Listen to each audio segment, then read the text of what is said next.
I'm heading to my room, and when I look down, I see it. A bug. Now, normally, I'm okay with bugs, depending on what it is. But this isn't just any ordinary bug. This is a water bug, or what you might know as a cockroach. Ugh.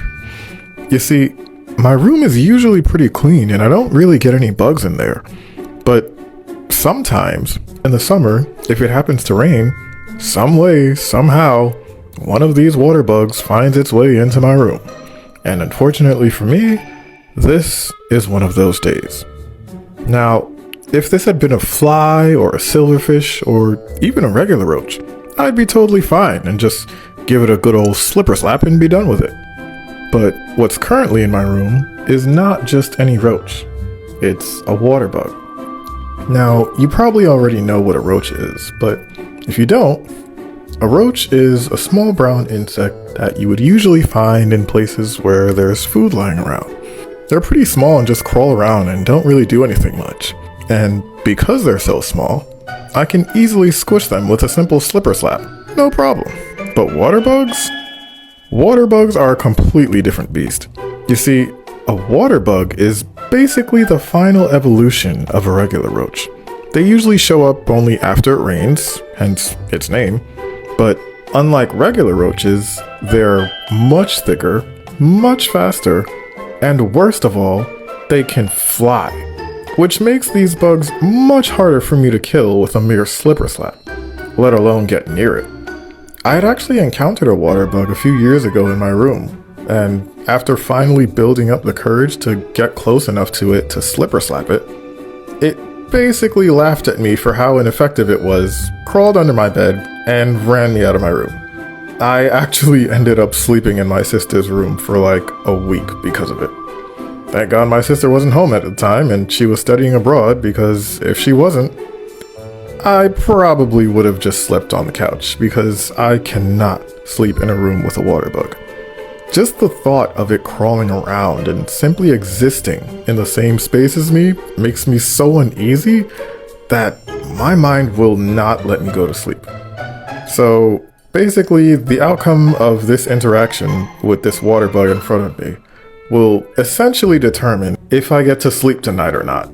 Now, thankfully, after my encounter with that water bug years ago, I learned my lesson and bought 2 cans of Raid, a spray that can kill water bugs pretty quickly. So all I need to do is get the Raid and I'll be home free. But there's just one problem. My Raid is in my closet, past the water bug, which means that if I want to get my Raid and be able to sleep tonight, I would have to step over the water bug in order to do it. Now, in an ideal situation, I would step over this water bug and it would stay in the same exact spot, essentially waiting for me to get the Raid that would kill it. But it was very unlikely that that would happen. It was much more likely that if I tried to step over the water bug, it might run somewhere that would make it hard or impossible for me to reach with the Raid. Or worse, it might fly in my face. And both of those options are risks that I'm not willing to take. After all, if that happened, I wouldn't be able to sleep in my room tonight. And I wouldn't be able to sleep in my sister's room like last time either, because she finished studying abroad and is actually sleeping in her room already. So without being able to get the Raid, I only had one option left: the slipper slap. The water bug killing method that has basically never worked for me.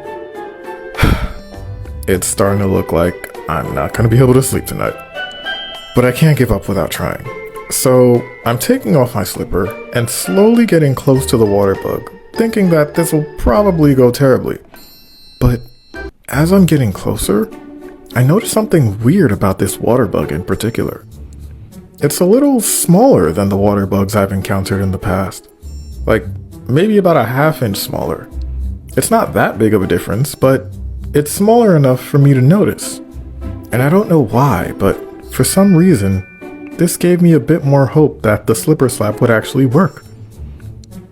But it could still fail miserably and end up in me not being able to sleep in my room tonight. So now, after slowly approaching the water bug, I've reached slapping distance and realized that it's now or never. and as quickly as I can, I slap my slipper on the Waterbug before it has a chance to move and quickly remove my slipper. And to my absolute horror, it's now airborne. But as I'm seeing it in the air, I'm noticing something strange. It doesn't seem to be flying on its own. It's almost as if it popped up, and in fact, it's moving back down towards the ground as if it's falling. It reaches the floor, and I'm quickly taking this opportunity to give it more slipper slaps. Pat, pat, pat, pat, pat, pat. Now I'm sweating and breathing heavy from all the slipper slapping I've just done. And when I look at the Waterbug, to my absolute relief, I see that it stopped moving and is presumably dead. So I'm running to the bathroom, getting toilet paper, and flushing it down the toilet. Thank God. I could sleep in peace tonight. Unless there's another one in my room.